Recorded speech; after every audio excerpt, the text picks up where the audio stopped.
I have your attention please? 1, 2, 5, 4, 7. Chhatrapati Shahu Maharaj express. नमस्कार मित्रांनो, जय शिवराय.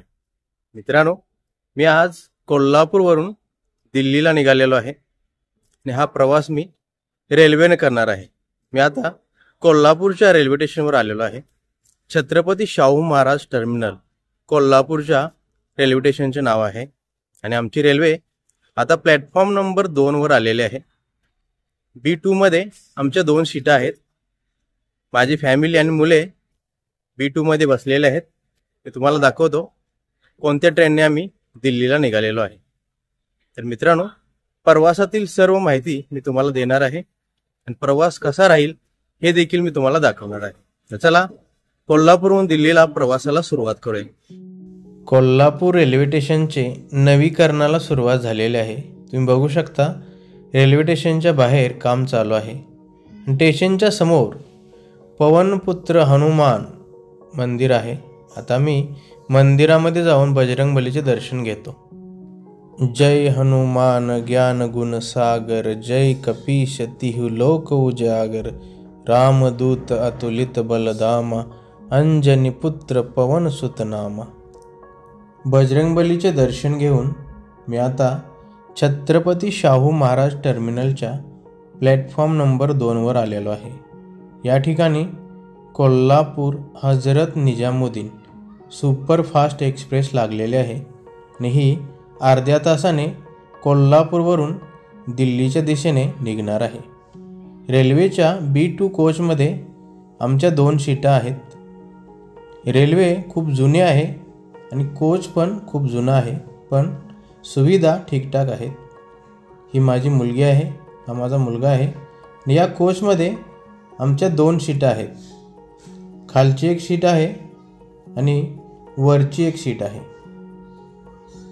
थोड्या वेळाने रेल्वे चालायला सुरू होईल आणि या कोचमध्ये सर्व मराठी लोक आहेत. बघा, अजून अर्धा कोच खाली आहे.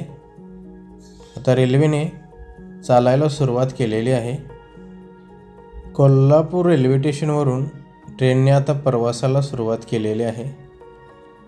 कोल्हापूरमध्ये सकाळी सकाळी खूप जास्त काही थंडी नाही, पण दिल्लीमध्ये खूप थंडी आहे आणि धुके पण आहे. तुम्ही बघू शकता, हे आहे कोल्हापूरचे रेल्वे स्टेशन आणि या रेल्वे स्टेशनवरून सुपरफास्ट एक्सप्रेस आता चालू झालेले आहे आणि दिल्लीच्या दिशेने निघालेले आहे. कोल्हापूरचे रेल्वे स्टेशन खूप जुने आहे आणि आता रेल्वे स्टेशनचे नवीकरण करण्यास सुरुवात झालेली आहे. कोल्हापूर हजरत निजामुद्दीन सुपरफास्ट एक्सप्रेस कोल्हापूरवरून दिल्लीला आठवड्यातून फक्त 1 दिवस जाते, मंगळवारी, आणि दिल्लीवरून कोल्हापूरला आठवड्यातून फक्त 1 दिवस येते, तो आहे गुरुवार. बघू शकता, हे आहे छत्रपती शाहू महाराज टर्मिनल कोल्हापूर. तन्मय थोडा वेळ खालच्या सीटवर बसला आणि लगेच वरती गेला. तो म्हणत आहे, मी वरती जाऊन झोपून मोबाईल बघत बसणार आहे. कोल्हापूरच्या शेतीमधून रेल्वे आता पुढे निघालेले आहे. कोल्हापूरची काळी माती आणि या काळ्या मातीमध्ये शेतकऱ्याने आपलं सोनं उगवलेलं आहे. बघा, किती सुंदर आणि हिरवीगार शेती दिसत आहे. या काळ्या मातीमध्ये हरभरा, मक्का आणि ऊस केलेला आहे, पण सर्वात जास्त आणि सर्वत्र ऊसाची शेती आहे.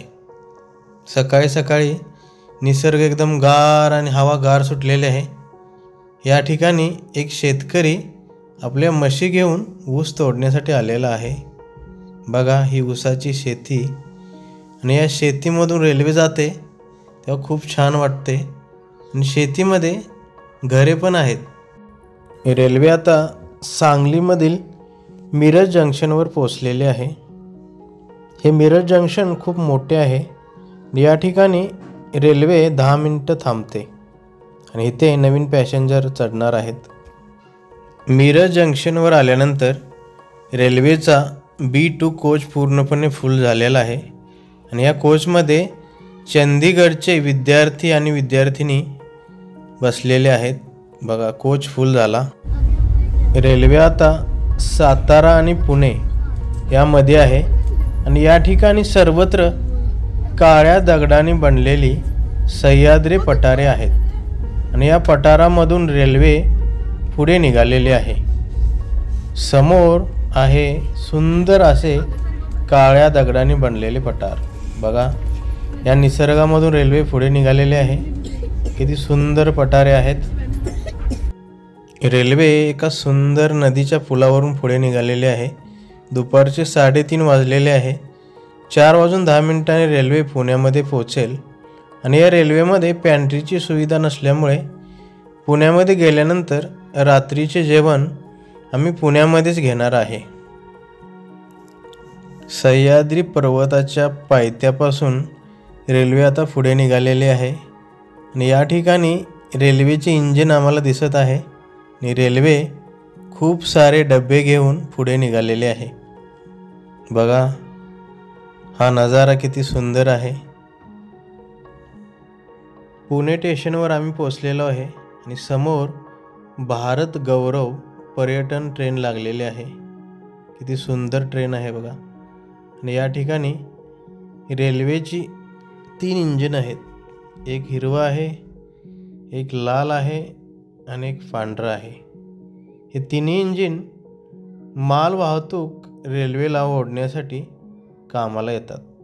समोर आहे Pune railway station. Pune railway स्टेशनवर मी आता खाली उतरलेलो आहे. या ठिकाणी मी रात्रीचे जेवण घेणार आहे आणि पाणी पण घेणार आहे, कारण रेल्वेमध्ये जेवणाची सुविधा नाही. रात्रीचे जेवण आता आम्ही जेवलो आणि आम्ही झोपणार आहे. आता सर्व पॅसेंजर झोपण्याची तयारी करत आहेत. नमस्कार मित्रांनो, शुभ सकाळ. जय शिवराय, जय शंभूराजे. मित्रांनो, तुम्ही समोर नजारा बघत असाल. समोर शेती आहे आणि सर्वत्र धुकेच धुके आहे. अजून 1 तासाने आम्ही दिल्लीमध्ये पोहोचेल. सकाळचे 8:45 वाजलेले आहेत, तरीसुद्धा वातावरणामध्ये खूप धुके आहे आणि दिल्लीच्या आसपास आणि दिल्लीमध्ये खूप थंडी आहे. बघा, या गव्हाच्या शेतामधून रेल्वे पुढे निघालेले आहे आणि सर्वत्र धुके आणि दाट धुके आहे आणि थंडी खूप आहे. आता आम्ही दिल्लीच्या जवळ आलेलो आहे. अजून दिल्लीमध्ये पोहोचण्यासाठी 15 ते 20 मिनटं लागतील आणि या ठिकाणी रेल्वे सिग्नलवरती थांबलेले आहे. रेल्वे थांबल्यानंतर इथे खूप माकड आलेले आहेत. पॅसेंजर माकडांनी खायला टाकत आहेत. बघा, रेल्वे थांबली की लगेच माकड झाडावरून खाली उतरले आणि या ठिकाणी पॅसेंजर काय खायला देत आहेत का हे बघण्यासाठी आता समोर आलेले आहे हे सुंदर माकड. रेल्वे दिल्लीमध्ये पोहोचलेले आहे आणि हे चंदीगडचे विद्यार्थी उतरण्याची तयारी करत आहेत. यांच्यासोबत प्रवास करायला खूप मजा आली. तर मित्रांनो, हा व्हिडिओ कसा वाटला मला कमेंट करून सांगा. जय शिवराय, जय शंभूराजे.